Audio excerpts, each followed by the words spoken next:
No trace episode number 6। तो शुरुआत होती है जहाँ पर पास्ट में हमें एडवार्डो को दिखाया जाता है, जहाँ एडवार्डो एक मरी हुई सिस्टर के साथ गोल्फ खेल रहा होता है और उसकी सिस्टर की बातों से साफ पता चलता है कि एडवार्डो किसी काम का नहीं है, वो केवल उसका भाई होने के कारण इस कंपनी के अंदर है। मगर अब कंपनी की बोर्ड से चाहती है कि वो लोग एडवार्डो को इस कंपनी से निकाल दे, जिस कारण से एडवार्डो काफी ज्यादा दुखी होता है। दोबारा से हम प्रेजेंट टाइम में आ जाते हैं, जहाँ इस समय काती के कमर में गोली लग गई है और उसी टाइम वहाँ पर अपने साथी इंस्पेक्टर का पीछा करते हुए आयरिन भी पहुंच जाती है। अब वो तीनों मिलकर काती को अपनी कार में बैठाकर हॉस्पिटल ले जाने की कोशिश करते हैं, मगर आयरिन उन्हें ये करने से रोक देती है, क्योंकि अगर वो हॉस्पिटल गए तो वहाँ पर दोबारा से पुलिस आकर उनको अरेस्ट कर लेगी। तो वो लोग पुलिस से बचने के लिए काती को लेकर उनके एक दोस्त के स्टोर में चले जाते हैं और यहाँ पे आयरिन खुद काती की गोली निकाल देती है, जिससे उसकी हालत ठीक हो जाती है। मगर इसी पॉइंट पर वहाँ पर डेसी की मॉम भी आ जाती है, क्योंकि यहाँ का एड्रेस उसे आयरिन ने खुद दिया है, क्योंकि आयरिन समझ गई है कि डेसी की मॉम जो भी कर रही है वो सब कुछ उसने डेसी की भलाई के लिए किया, और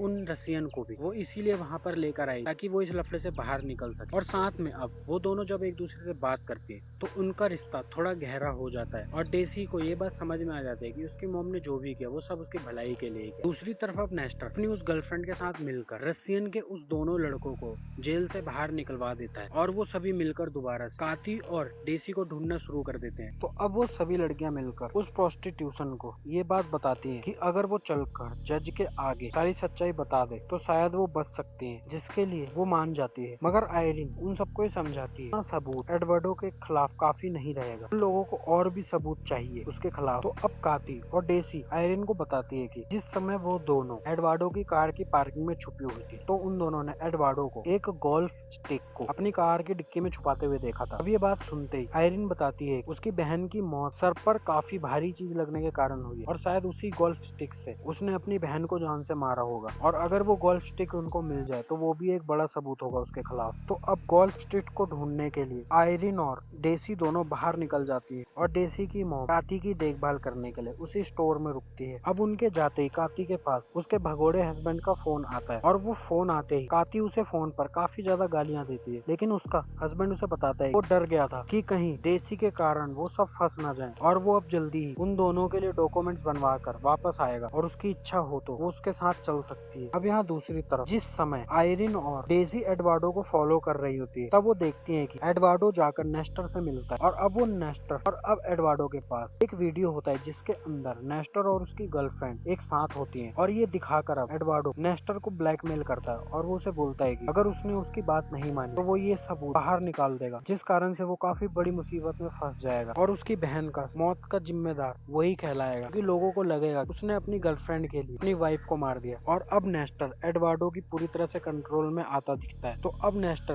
उसको ये बोलकर चला जाता है कि वो जल्दी दोबारा से मिलेंगे और उसकी बहन की वसीयत को लेकर बात करेंगे। मगर एडवर्डो के जाते ही नेस्टर तुरंत ही अपने रसियन गुंडों को फोन कर उनको बोलता है कि पहले वो लोग उसकी वाइफ के भाई एडवर्ड को पकड़े और उससे वो वीडियो डिलीट कराए। मतलब अब वो अपने रसियन गुंडों को एडवर्ड के पीछे लगा देता है। अब यहाँ दूसरी तरफ डेसी की मोम काटी को समझाती है उसका हस्बैंड उस भरोसे के लायक आदमी नहीं लग रहा है, क्योंकि उसे भी एक्सपीरियंस है, और वो उसे समझाती है एक गलत आदमी के साथ जिंदगी बिताने से अच्छा है कि वो अकेले ही जिंदगी बिताए और अपने बच्चों को पाले। दूसरी तरफ आयरिन और डेसी एडवर्डो का पीछा कर ही रही होती है। वो देखते हैं कि एक पेट्रोल पंप पर वो रसियन आकर एडवर्डो को किडनैप कर अपने साथ ले जाते हैं, मगर इसी कारण एडवर्डो भी उनके हाथ से निकल जाता है। अब वो रसियन एडवर्डो को किडनैप कर अपने साथ एक खंडर ले जाते हैं, एक बीहड़ वाली जगह पर ले जाते हैं, जहाँ एडवर्डो को पहले लगता है कि ये लोग केवल उसको लूटना चाहते हैं, मगर जैसे ही वो रसियन से उसका फोन मांगते हैं तो एडवर्डो समझ जाता है कि इन गुंडों को नेस्टर ने ही उनके पीछे भेजा है। मगर ये गुंडे वीडियो डिलीट करने से पहले ही एडवर्डो को डराने के लिए उसकी एक उंगली काट देते हैं, जिससे बौखलाकर एडवर्डो उस रसियन के बॉस को एक जोरदार टक्कर मार देता है, जिससे वो फिसल कर उस पहाड़ी से नीचे गिर जाता है, और बाकी के वो दोनों रसियन अपने बॉस को बचाने के लिए उस पहाड़ी से नीचे उतरता है, जिसका फायदा उठाकर एडवर्डो दोबारा से अपना वो फोन उठाकर वहाँ से बचकर भाग जाता है। दूसरी तरफ अब आयरिन जाकर अपने बॉस कमिश्नर से मिलती है, और वो उसे बताने की कोशिश करती है कि उन लोगों के पास अब सबूत है कि शायद एडवर्डो ने अपनी सिस्टर का कत्ल किया है। दूसरी तरफ अब काती के हस्बैंड उबाल्तो को उसके उस पैसों के बैग में एक पेन ड्राइव मिल जाता है, और जब वो उस पेन ड्राइव का डाटा देखता है तो उसे उसके अंदर कुछ डाटा दिखता है। और यहाँ अब काती और डेसी दोबारा से उस प्रोस्टिट्यूशन के पास जाती है ये बोलने के लिए कि उसको जल्दी ही जज के पास वो लोग लेके जाएंगे जहाँ उसे सच्चाई बतानी है। मगर अब वो प्रोस्टिट्यूशन अपनी उस बात से मुकर जाती है, और वो उसे बोलती है के पास कमिश्नर का फोन आया था, और कमिश्नर ने उसे विश्वास दिलाया कि अगर वो इस सब से बचकर रहे, गवाही गवाही देने से मना कर देती तो वो उसको इस देश सिटीजनशिप दिलवा देंगे, जिस कारण से अब वो प्रोस्टिट्यूशन गवाही देने से मना कर देती है। लेकिन कमिश्नर का नाम सुनकर काटी और डेसी समझ जाती है कि कमिश्नर भी उन सबके साथ मिला हुआ है और इस समय आयरीन कमिश्नर के घर पर उसके साथ होती है। वो तुरंत ही देरी ना करते हुए सीधा आयरीन को फोन मिला ये बात बताने की कोशिश करती है, मगर तब तक कमिश्नर अपने इंस्पेक्टर के साथ मिलकर आयरीन को गिरफ्तार कर लेता है। दूसरी तरफ अब उबाल तो उस पेन ड्राइव का डाटा देखने के बाद तुरंत डेसी के पास कॉल कर